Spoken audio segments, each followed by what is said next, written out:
বিচার বিলম্বে জুলাই স্মৃতি ফাউন্ডেশনের হতাশা। হত্যার বিচারই সরকারের প্রধান লক্ষ্য। মামলা বাণিজ্যের অভিযোগ খোদ উপদেষ্টার।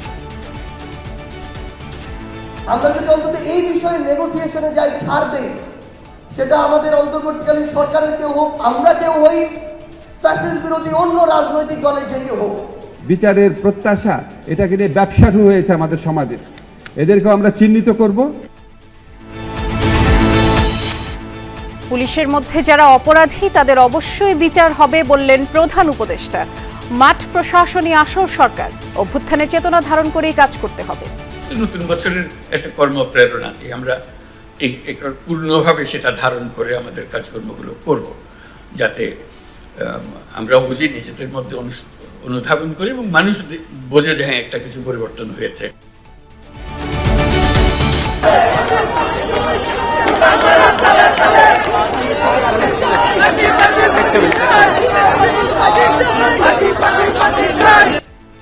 ঢাকা বিশ্ববিদ্যালয়ের ঘৃণা স্তম্ভে শেখ হাসিনার গ্রাফিতিতে ছাত্র জনতার জুতা ও ঝাড়ু নিক্ষেপ, মোছার পর নতুন করে সেটি আঁকা হয়।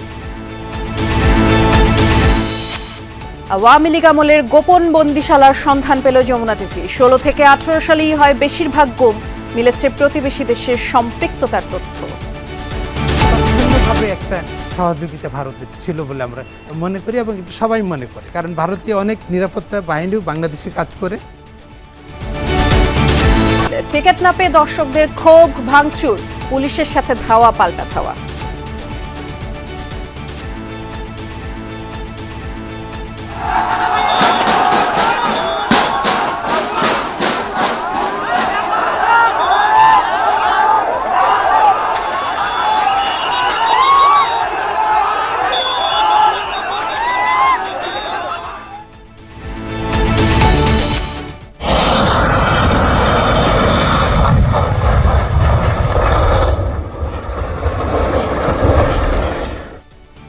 দক্ষিণ কোরিয়ায় বিধ্বস্ত বিমানের ব্ল্যাক বক্স উদ্ধার। দুর্ঘটনার কারণ জানতে চলছে তদন্ত।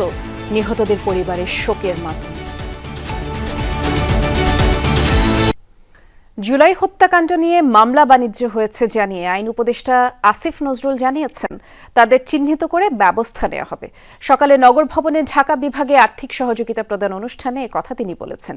একই অনুষ্ঠানে আরেক উপদেষ্টা রিজওয়ানা হাসান আমরা তোমরা বলে বিভেদ করে তোলা থেকে বিরত থাকার আহ্বান জানিয়েছেন। বলেছেন ষড়যন্ত্রের খেলায় পা দেয়া যাবে না। জুলাই স্মৃতি ফাউন্ডেশনের সাধারণ সম্পাদক সার্জিস আলম বলেছেন শহীদ পরিবারের কেউ আর্থিক সহায়তা চায় না, শুধু বিচার চায়।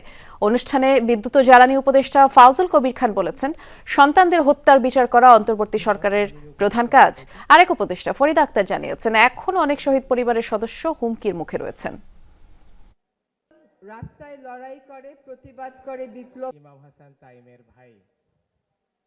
মানবতা বিরোধী অপরাধ, হত্যার অপরাধ, এই হত্যার অপরাধের বিচারের দাবি, বিচারের প্রত্যাশা এটাকে নিয়ে ব্যবসা শুরু হয়েছে আমাদের সমাজে, এদেরকে আমরা চিহ্নিত করব। অবশ্যই তাদেরকে জবাবদিহিতার আওতায় আনতে হবে। মামলা দিতে যাবেন, অন্য পক্ষ এসে আপনাদেরকে বলে দেয় কাকে কাকে বিবাদী করতে হবে। তার মানে পক্ষ আবার জাগ্রত হয়ে গেছে সমাজে। তো এই পক্ষের বিরুদ্ধেই তো আমাদের লড়াই। আপনারা দয়া করে হতাশ হবেন না, আর আমরা তোমরা বিভেদটা করবেন। আমরা যদি অন্তত এই বিষয়ে নেগোসিয়েশনে যাই, ছাড় দেই, সেটা আমাদের অন্তর্বর্তীকালীন সরকারের কেউ হোক, আমরা কেউ হই, ফ্যাসিস্ট বিরোধী অন্য রাজনৈতিক দলের যে কেউ হোক, যদি আমরা এটা করি, অবশ্যই আজকে হোক, 5 বছর পরে হোক, 10 বছর পরে হোক, এই পাপের শাস্তি আমাদের ভোগ করতেই হবে। মাঠ পর্যায়ের প্রশাসনই আসল সরকার বলে মন্তব্য করেছেন প্রধান উপদেষ্টা ডক্টর মোহাম্মদ ইউনূস। তিনি বলেছেন তাদেরকে 24-এর অভ্যুত্থানের চেতনা ধারণ করেই কাজ করতে হবে। সকালে বিভাগীয় কমিশনার ও জেলা প্রশাসকদের সঙ্গে ভিডিও কনফারেন্সের মাধ্যমে মতবিনিময় অনুষ্ঠানে কথা বলেছেন তিনি। প্রধান উপদেষ্টা জানিয়েছেন পুলিশের মধ্যে যারা দোষী তাদের শাস্তি হবে, কিন্তু যারা নির্দোষ তাদের মনোবল ফিরিয়ে আনতে হবে। দ্রব্যমূল্য নিয়ন্ত্রণের চেষ্টা চলছে জানিয়ে ডক্টর ইউনূস বলেছেন সবার অধিকার নিশ্চিত করতে চায় অন্তর্বর্তী সরকার। মতবিনিময় সভায় ঢাকা সহ সব বিভাগের কমিশনার ও জেলা প্রশাসকরাও নিজ নিজ কার্যালয় থেকে অংশ নিয়েছেন।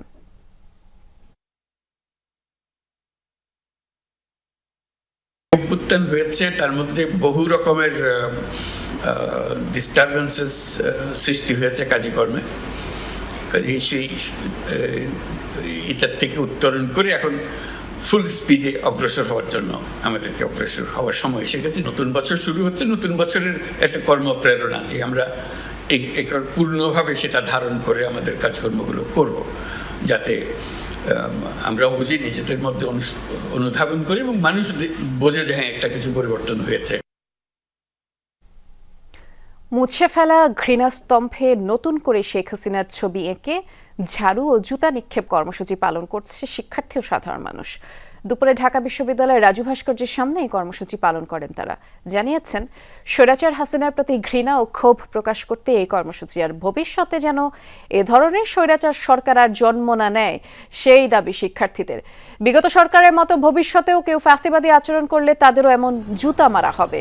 আর সেই সাথে শেখ হাসিনা সরকারের প্রতি মানুষের ঘৃণার কোনো প্রতীক যেন মুছে ফেলা না হয় সেই দাবিও জানায় সাধারণ মানুষ।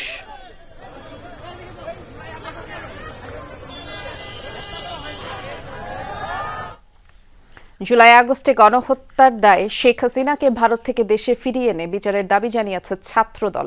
দুপুরে কারওয়ান বাজারের সার্ক ফোয়ারার সামনে শেখ হাসিনার প্রতীকী ফাঁসির আয়োজনে এই দাবি জানায় সংগঠনের নেতাকর্মীরা। নেতারা বলেন, গণ অভ্যুত্থানের 3 মাস পর ওবায়দুল কাদের দেশ ছেড়ে পালিয়েছে। এই 3 মাস কাদের পৃষ্ঠপোষকতায় দেশে লুকিয়েছিলেন এমন প্রশ্ন তুলে বলেন, অন্তর্বর্তীকালীন সরকারের মধ্যেও শেখ হাসিনার দোসররা রয়েছে, তাদের চিহ্নিত করে দ্রুত বিচারের দাবি জানান ছাত্রদল নেতারা। পরে শেখ হাসিনার প্রতিকৃতিতে আগুন জ্বালিয়ে ক্ষোভ প্রকাশ করেন নেতাকর্মীরা। হাসিনার 15.5 বছরের ফাঁসিবাদ ছাত্র, নাগরিক, শ্রমিক, মাদ্রাসার ছাত্র জনতার গণ অভ্যুত্থানে কিন্তু পালিয়ে গেছে। আমাদের কাছে যেটা মনে হচ্ছে, এই ইন্টারিম গভর্নমেন্টের মধ্যে হাসিনার দোসররা এখনো আছে। জাতিসংঘে পর্যন্ত আমাদের যদি যাওয়া লাগে যাব, ইন্টারপোলের মাধ্যমে হাসিনাকে এনে জনসম্মুখে রেখে তার মৃত্যুদণ্ড আমরা কামনা করতেছি। গুলশান থানার হত্যা মামলায় জাসদ সভাপতি ও সাবেক মন্ত্রী হাসানুল হক ইনুর 4 দিনের রিমান্ড মঞ্জুর করেছে আদালত। সকালে সিএমএম আদালত এই রিমান্ড মঞ্জুর করেন। এদিকে যাত্রাবাড়ি, হাতিরঝিল, মিরপুর উত্তরা, পশ্চিম থানা সহ একাধিক থানার হত্যা মামলায়ও গ্রেফতার দেখানো হয়েছে সালমান এফ রহমান, জুনায়েদ আহমেদ পলক, শাহজাহান খান, আতিকুল ইসলাম, এবিএম ফজলে করিম চৌধুরী, অ্যাডভোকেট মনোয়ার ইসলাম রবিনকে।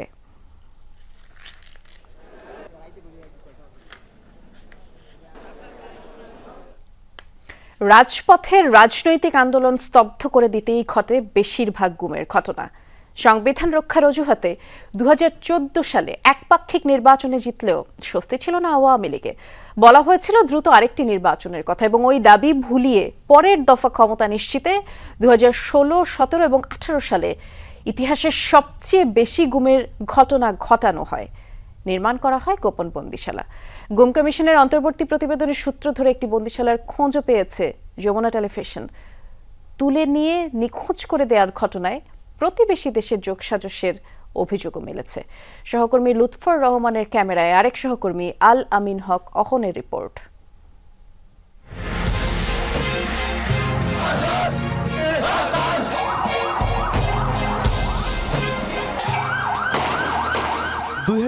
সালের 5 জানুয়ারির নির্বাচন ঘিরে ব্যাপক উত্তেজনা ছিল রাজপথে। ভোটের আগে 150 বেশি আসনে বিনা প্রতিদ্বন্দ্বিতার মাধ্যমে ক্ষমতা নিশ্চিত করে আওয়ামী লীগ।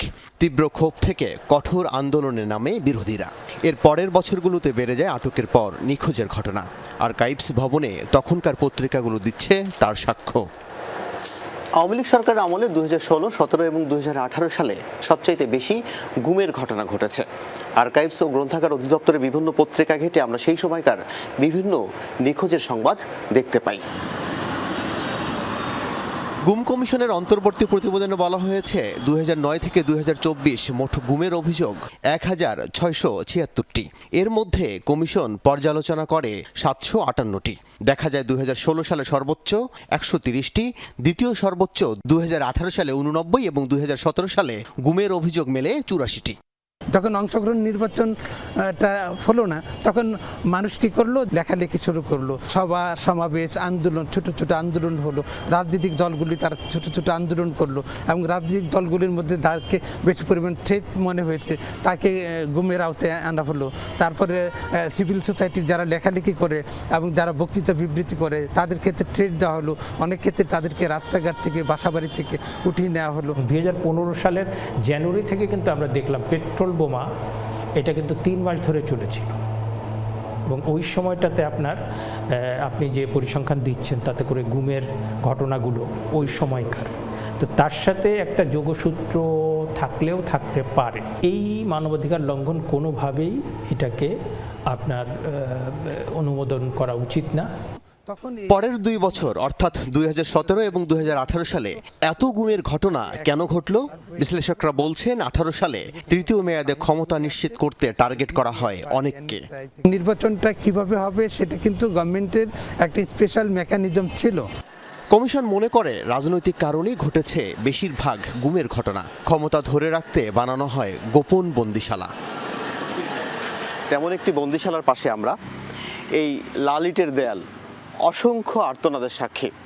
অধিকাংশ বন্দিশালায় গুড়িয়ে ফেলা হয়েছে, তবে এই দেয়ালের পাশে যেসব কক্ষ রয়েছে সেগুলো এখন পর্যন্ত অরক্ষিত। ধারণা করা হচ্ছে 2018 সালের আগে কোনো এক সময়ে এই বন্দিশালা নির্মাণ করেছিল শেখ হাসিনা সরকার।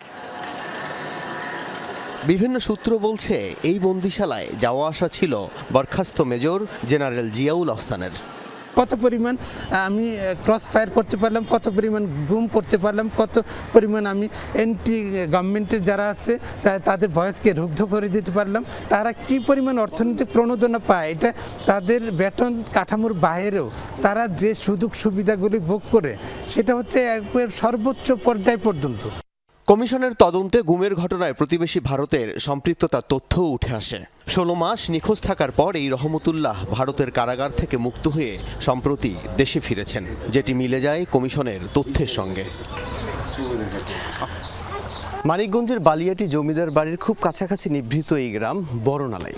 2023 সালের 29শে আগস্ট আইন শৃঙ্খলা বাহিনীর বেশ কিছু সদস্য আসেন। অন্তত 3টি গাড়িতে করে আসেন তারা। তার একটি গাড়ি এখানে পার্ক করে রাখা হয়েছিল। তারপরেই তুলে নিয়ে যাওয়া হয় রহমতুল্লাহকে। মানসিকভাবে ভেঙে পড়েছেন রহমতুল্লাহ, এখনও আছেন ট্রমায়। কখন আবার গুম হয়ে যান তিনি। যদি আমাকে ফাঁসিও দিয়ে দিত তাও আমি রাজি ছিলাম, কারণ আমাকে এক জায়গায় বাড়িতে না জানিয়ে এক জায়গায় রাখা, আবার ইন্ডিয়া পাচার করে দেওয়া, এটা কি ঠিক? যদি ওই রাষ্ট্র যদি এই রাষ্ট্রের সাথে সরকারের সাথে যদি না থাকতো, হাত না থাকতো, তাহলে তো আমার ভাইকে ভারত পাঠিয়ে দিতে পারতো না। রহমতুল্লাহর মতো অভিজ্ঞতা একাধিক ব্যক্তির, যারা আইন শৃঙ্খলা বাহিনীর পরিচয়ে আটক হলেও পরে সন্ধান মিলেছে সীমানার বাইরে। অনেক ভিকটিম গুম হয়ে যাওয়া আসার পরে তাদের কাছ থেকে আমরা শুনতে পাই তাদেরকে যখন টর্চার করা হচ্ছে, যখন ইন্টারোগেশন, অনেক মানুষ যারা পাশের দেশের ভাষায় ছিল কথা বলছিল। প্রচ্ছন্নভাবে একটা সহযোগিতা ভারতের ছিল বলে আমরা মনে করি এবং এটা সবাই মনে করে, কারণ ভারতীয় অনেক নিরাপত্তা বাহিনীও বাংলাদেশে কাজ করে। কমিশনের শঙ্কা, এখনো যাদের খোঁজ মেলেনি তাদের হয়তো আর ফিরে পাওয়া যাবে না।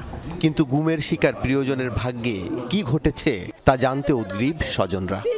যদি নাও ফিরিয়ে দেয়, আমার ছেলের হাতটা পর্যন্ত যেন আমি পাই। গুম সংক্রান্ত এই কমিশনে প্রতিদিন এখনো মানুষ আসছেন, জানাচ্ছেন সেই ভয়াবহ নির্যাতনের কথা।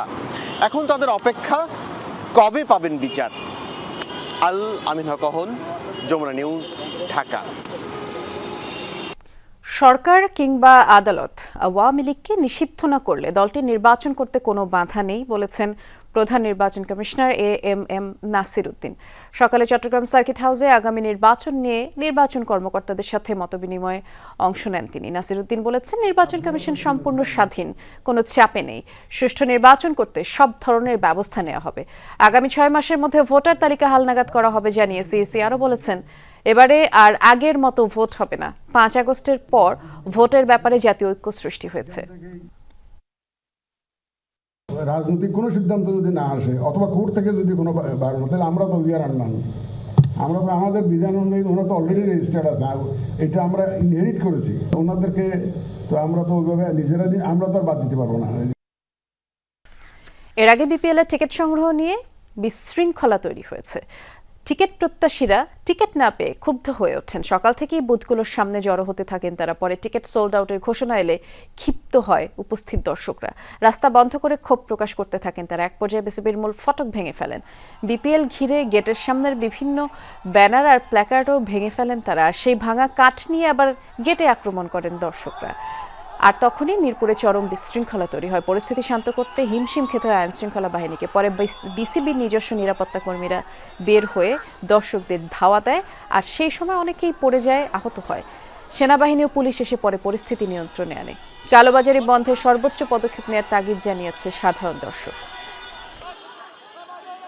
অনলাইনে যখন আমরা ঢোকার ক্ষেত্রে টিকিটটা যখন আমরা দিই তখন সাথে সাথে রিজেক্ট হয়ে আসে, কিন্তু টাকা ঠিকই কেটে নেয়, কিন্তু টিকিট পাওয়া যাইতেছে না। মাঠে আসার পরে বলছে আপনারা ইনডোরে যান টিকিট পাই নাই। এতবার আমাদের কিসের জন্য হয়রানিকরণ হয়েছে। এই টিকিটটা কালকে 200 টাকা ছিল, 230 টাকা, আজকে 570 টাকা করছে। আমরা টিকিট নিয়ে খুবই অনিয়মে আছি। 200 টাকার টিকিট কেন আমাদেরকে 600 টাকা দিয়ে কিনতে হচ্ছে? আবারও আমন্ত্রণ। দুপুরে বাংলাদেশ দেখছেন আপনারা। আমরা এ পর্যায়ে একটু সচিবালয়ে যাব, কারণ সেখানে আগুনের ঘটনার পর আজ থেকে অস্থায়ী পাস নিয়ে প্রবেশ করেছেন গণমাধ্যম কর্মীরা। আমাদের সহকর্মী নূরনবী সরকার আছেন সেখানে। নূরনবী, সচিবালয়ে সাংবাদিকদের প্রবেশের বিষয় এবং তদন্ত কমিটির যেই প্রতিবেদন সে সম্পর্কে একটু বিস্তারিত করে জানাবেন।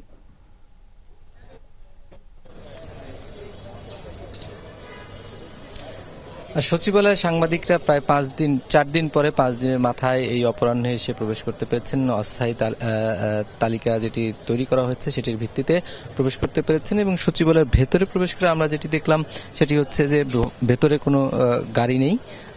2-1টি গাড়ি রয়েছে। ফায়ার সার্ভিসের গাড়িটি 7 নম্বর ভবনের সামনে আছে, তারা পাহারা দিচ্ছে।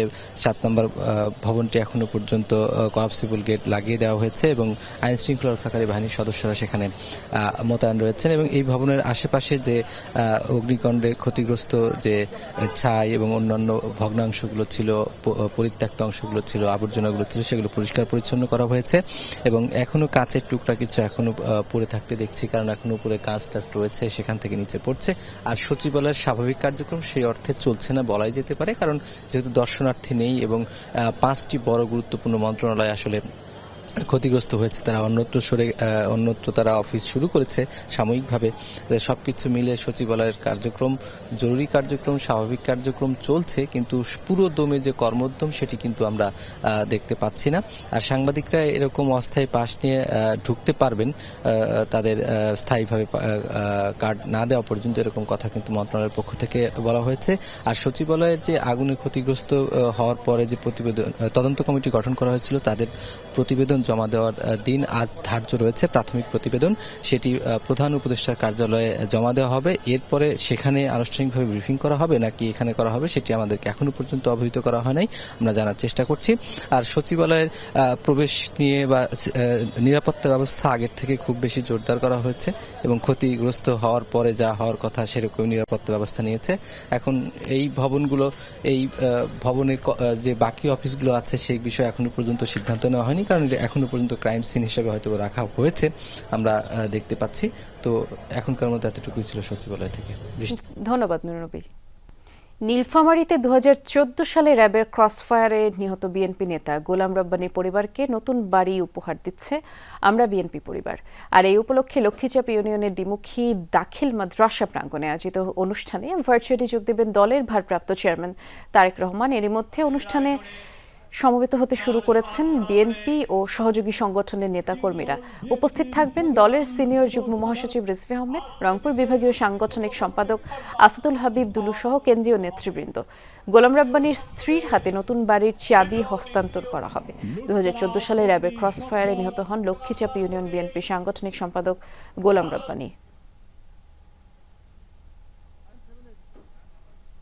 আমরা এ ব্যাপারে আরো বিস্তারিত জানবো নীলফামারীতে আমাদের সহকর্মী মাহমুদ রাফিনের কাছ থেকে। রাফিন, ইতিমধ্যেই তো বিএনপির যারা সেখানকার নেতাকর্মীরা আছেন তারা উপস্থিত হতে শুরু করেছেন। যিনি ভারপ্রাপ্ত চেয়ারম্যান তারেক রহমান, তিনি আসলে কখন নাগাদ বক্তব্য দেবেন আমাদেরকে জানাবেন?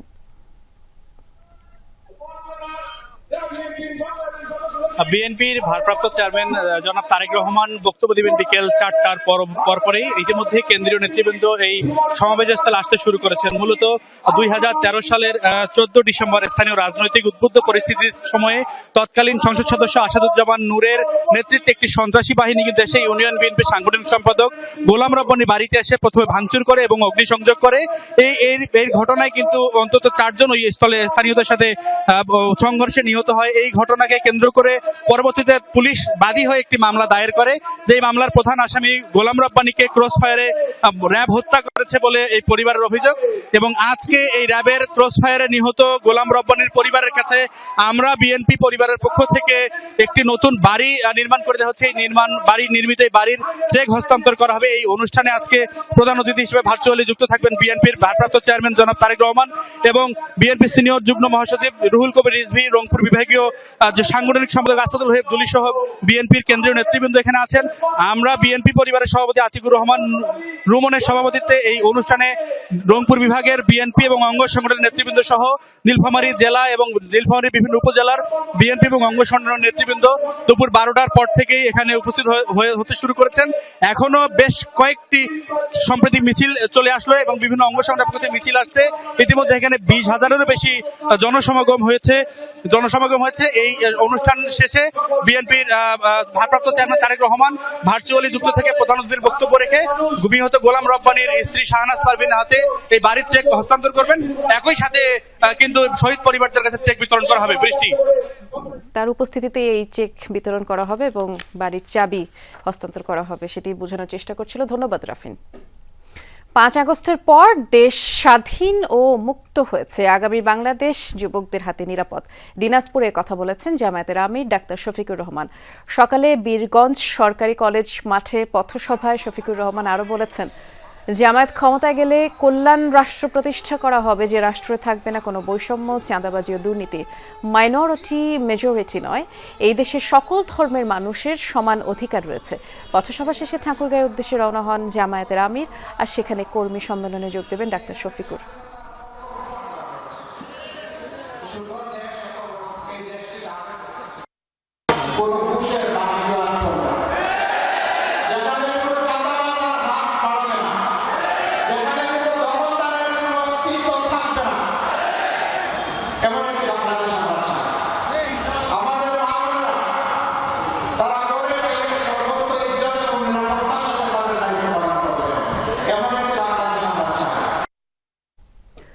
আন্দোলন স্থগিতের ঘোষণা দিয়ে কাল থেকে কাজে যোগ দেওয়ার কথা জানিয়েছেন পোস্ট গ্রাজুয়েট ট্রেনি চিকিৎসকরা। দুপুরে বিএসএমএমইউতে সংবাদ সম্মেলনে এই ঘোষণা দেওয়া হয়। তারা জানিয়েছেন, জানুয়ারি থেকে 30,000, জুলাই থেকে 35,000 টাকার প্রস্তাব মেনে নিয়েছেন তারা। যদি জুলাইয়ের 35,000 বেতন মানা না হয়, তখন আবারও রাস্তায় নামার হুঁশিয়ারি দেন। আর ট্রেনি চিকিৎসকদের অভিযোগ, আন্দোলনকারীদের দোষর ট্যাগ দেওয়া হচ্ছে। জাতীয় নাগরিক কমিটি যেই বিবৃতি দিয়েছে তা প্রত্যাখ্যান ও প্রত্যাহারের দাবি জানায় ডক্টরস মুভমেন্ট ফর জাস্টিস নামের সংগঠনটি।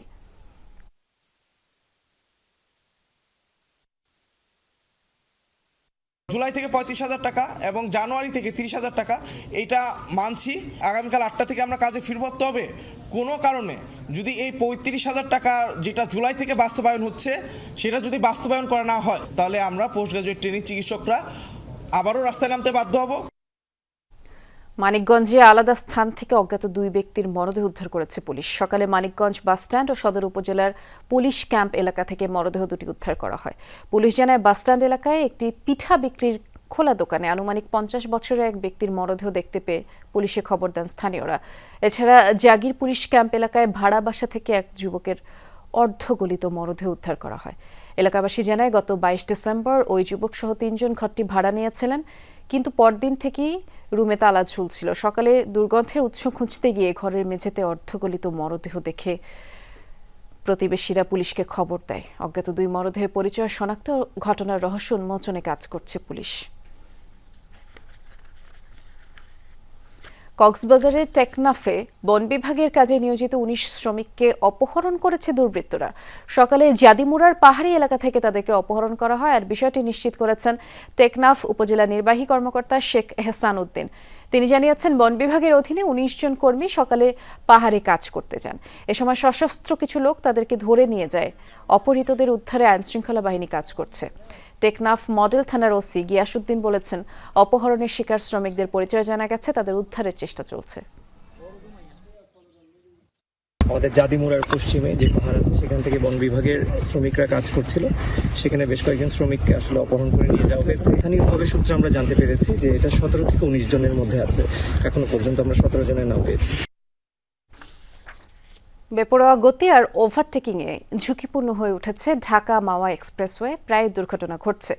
হাইওয়ে পুলিশের হিসাব বলছে, গত এক সপ্তাহে মুন্সিগঞ্জ অংশে 8 জনের প্রাণ গেছে, আর 1 বছরে এই সংখ্যা অর্ধশতাধিক। এসব দুর্ঘটনার জন্য যাত্রীরা দায়ী করেছেন চালকদের বেপরোয়া মনোভাবকে, আর ট্রাফিক আইনের কঠোর প্রয়োগ চান তারা।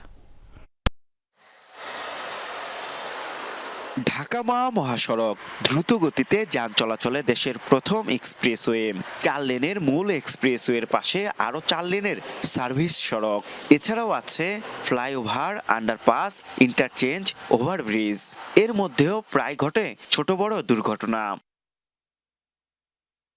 গত এক সপ্তাহে প্রাণ গেছে 8 জনের। হাইওয়ে পুলিশের হিসাবে বছর জুড়ে মুন্সিগঞ্জ অংশে মোট 46টি দুর্ঘটনা ঘটেছে। নিহত অর্ধশতাধিক, আহত 100-রও বেশি মানুষ। অবশ্য ফায়ার সার্ভিসের হিসাবে দুর্ঘটনার সংখ্যা 64। প্রতিনিয়ত এমন দুর্ঘটনায় শঙ্কিত যাত্রীরা। 80 কিলোমিটার স্পিডে 120 কিলোমিটার স্পিডে উড়ে বয়ে থাকে, ব্রেকে যায় কন্ট্রোল হয় না। ওভারটেক নিয়ন্ত্রণের বাইরে চলে গেলে তো এই ঝামেলাগুলো হয়। যাত্রী সামনে গাড়ি ব্রেক করলে দেখা গেলে এত দুর্ঘটনা হয় না। কিছু ড্রাইভারও গাছমি আছে, কিছু যাত্রীরও গাছমি আছে। এটা যদি কঠোর হাতে যদি না দেয়, প্রশাসন তো জিনিসটা দমন করে না। দুর্ঘটনা হওয়ার পর আমরা নিউজগুলোতে প্রায় দেখি যে ফিটনেসবিহীন গাড়ি বা চালকদের লাইসেন্সগুলো রিনিউ করে না। এইগুলো যদি আগে থেকে কর্তৃপক্ষ পদক্ষেপ নিত তাহলে এই দুর্ঘটনাগুলো তো ঘটতো না। এদিকে নিষেধাজ্ঞা থাকলেও দেখা যায় যত্রতত্র পারাপার, পার্কিং, যাত্রী ওঠানামা সহ ট্রাফিক আইন অমান্যের হিড়িক। নির্ধারিত গতিসীমা থোড়াই কেয়ার করেন বেশিরভাগ চালক। ঘন্টায় সর্বোচ্চ 80 কিলোমিটারে যানবাহন চলার কথা, তবে হাইওয়ে পুলিশের যে স্পিড গান রয়েছে সেখানে আমরা দেখতে পাচ্ছি অধিকাংশ যানবাহনই তা মানছে না। এই সড়কে যানবাহনের দুর্ঘটনার অন্যতম এটিও একটি কারণ। এরা 80 কোনো সময় চালায় না, 80-র উপরেই থাকে অল টাইম। প্রায় বেশি স্পিড থাকে বাস, তারপরে প্রাইভেট কার, নোয়া, হাইস, এগুলোতেই বেশি থাকে। চালকরা বলছেন, ঘন কুয়াশায় পথ দেখতে সমস্যা, তাই ঘটছে দুর্ঘটনা। কুয়াশার টাইমে অনেক সময় দেখা গেছে রুটের ব্রিজের মাঝখানে গাড়ি দাঁড়ানো থাকে, তখন অনেক গাড়ি দেখা যায় অনেক স্পিডে আসে, ওই গাড়িটা ফলো করে না, তখনই এটা দুর্ঘটনা ঘটে। কিছু কিছু প্রাইভেট মোটরসাইকেলওয়ালা ঘুরতে আসে, কখনো এই রোডে তো চলাফেরা নেই ওনাদের, ঠিক আছে, এই কারণে ওনারা বিশৃঙ্খলভাবে চলায় দুর্ঘটনা ঘটায়। অতিরিক্ত গতিতে গাড়ি চালানো হয়, ঠিক আছে, তার জন্য নিয়ন্ত্রণ হারায় ফেলায়, এর জন্য এই অ্যাক্সিডেন্টগুলো বেশি হচ্ছে।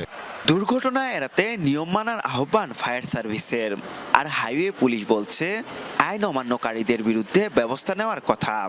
আমরা যখন রেস্কিউ করতে যাই তখন আমরা দেখতে পাই যে গাড়ির ভিতরে কিভাবে তারা আটকা পড়ে আছে, গাড়িগুলো দুমড়ে মুচড়ে যাচ্ছে, কারণ অতিরিক্ত গতি ছাড়া এইভাবে গাড়ি দুমড়ে মুচড়ে যাওয়ার কথা না। প্রতি মাসে কিন্তু আমরা প্রায় 300 থেকে 400 গাড়ির বিরুদ্ধে আমরা মামলা দিয়ে থাকি, যেগুলো ত্রুটি বিচ্যুতি থাকে। আমরা বিশেষ করে এক্সপ্রেসওয়েতে বেপরোয়া গতির গাড়িটাকে বেশি প্রায়োরিটি দেই। সেকেন্ড প্রায়োরিটি ফিটনেস এবং ড্রাইভিং লাইসেন্সটা, এটাকে আমরা বেশি প্রায়োরিটি দেই। 2020 সালে চালু হয় ঢাকা মাওয়া এক্সপ্রেসওয়ে। এবছর মুন্সিগঞ্জ অংশে শৃঙ্খলা ভঙ্গে সড়ক পরিবহন আইনে মামলা হয়েছে 2469টি। আরাফাত রায়হান সাকিব, যমুনা নিউজ, মুন্সিগঞ্জ। চট্টগ্রামে আগুনে পুড়েছে 3টি কাঠের ফার্নিচার কারখানা। দিবাগত রাত 2:15টার দিকে উত্তর কাট্টলীর সিডি এলাকায় এই অগ্নিকাণ্ড ঘটে এবং খবর পেয়ে ফায়ার সার্ভিসের 5টি ইউনিট আগুন নিয়ন্ত্রণেও আনে। এদিকে কুমিল্লার চান্দিনার মাধাইয়া বাজারের আগুনে প্রায় 100 দোকান পুড়ে ছাই হয়ে গেছে। রোববার মধ্যরাতে এভাবেই আগুনে পুড়েছে চট্টগ্রাম উত্তর কাট্টলীর একটি কাঠের ফার্নিচার তৈরির কারখানা। মুহূর্তে তা ছড়িয়ে পড়ে পাশের আরও 2টি কারখানায়, ভয়াবহ রূপ ধারণ করে আগুন। আগুনে পুড়ে ছাই কারখানার বেশ কিছু ফার্নিচার, ক্ষতিগ্রস্ত আশেপাশের দুটি আবাসিক ভবনও। আগুনের তীব্রতা দেখে রাতেই বাসা ছাড়েন বাসিন্দারা। পরে খবর দিলে ফায়ার সার্ভিসের 5টি ইউনিট আগুন নিয়ন্ত্রণে আনে। আগুন সেই পরিমাণে আগুন ছিল, দেখতেছেন অলরেডি 2টা পার্শ্ববর্তী এলাকা অলরেডি জ্বলে গেছে। শুধু আগুন আগুন আগুন, তখন আমরা দ্রুত গিয়ে আসি, মনে করেন যার যার পানি যা আসছিল তা নিয়ে পানি নিয়ে আসি। প্রথম দেখি যে পানি নিয়ে আসি, আগুনের কাছে ঘুরতে পারতেছি না। এখানে কয়েকজন লোক ঘুম হয়েছিল, ওইগুলো বাইরেছে, বাইরে হওয়ার পরে এখানে মনে পুলিশাই। এ যাত্রায় হতাহতের ঘটনা ঘটেনি, তবে ঝুঁকিমুক্ত রাখতে আবাসিক এলাকা থেকে এ ধরনের বাণিজ্যিক স্থাপনা সরিয়ে নেওয়ার দাবি স্থানীয়দের। এমন ভাবে আগুনের ইয়াটা ভিতরে জানালা দিয়ে আসতেছে, ওইটা দেখে আমরা তো আতঙ্ক হয়ে গেছি, সব ভাড়াটিরা নিচে চলে গেছে। পুরো বিল্ডিংটা ইফেক্টেড হইলে একটা তালার মধ্যে যদি আগুনটা লেগে যায় তাহলে পুরো বিল্ডিং এর মধ্যে আস্তে আস্তে এটা ছড়া যেতে পারতো আর কি। এলাকার পাশে আসলে যে কোনো ধরনের কমার্শিয়াল কার্যক্রম, যে কোনো বাচ্চা কাচ্চা ফ্যামিলি নিয়ে থাকার জন্য তো খুব রিস্ক। আমরা তো কালকে যে আগুন যেভাবে দেখছি, পরানে পানি ছিল না। প্রাথমিক ধারণা বৈদ্যুতিক শর্ট সার্কিট থেকেই আগুনের সূত্রপাত। দাহ্য পদার্থ থাকায় আগুনের তীব্রতা বেশি ছিল বলছে ফায়ার সার্ভিস। আগুন বাড়ার মূল একটা কারণ হচ্ছে, যেহেতু আপনারা জানেন ফার্নিচারের কারখানায় এখানে স্পিরিট, থিনার, বিভিন্ন অতি দাহ্য পদার্থ যেগুলো সেগুলো এখানে মজুদ একটু অল্প পরিসরে হলেও মজুদ রাখা হয়, যার কারণে আগুনটা দ্রুত বড় হয়ে গেছে। এদিকে একই রাতে কুমিল্লার চান্দিনার মাধাইয়া বাজারে আগুনে প্রায় 100টি দোকান পুড়ে ছাই হয়ে গেছে। স্থানীয় এক মিষ্টির দোকানের চুলা থেকে আগুনের সূত্রপাত, মুহূর্তেই আশেপাশের টিনের দোকানে ছড়িয়ে পড়ে তা। পরে ফায়ার সার্ভিসের 6 ইউনিটের 2 ঘন্টার চেষ্টায় আগুন নিয়ন্ত্রণে আসে। হুমায়ুন রশিদ, যমুনা নিউজ।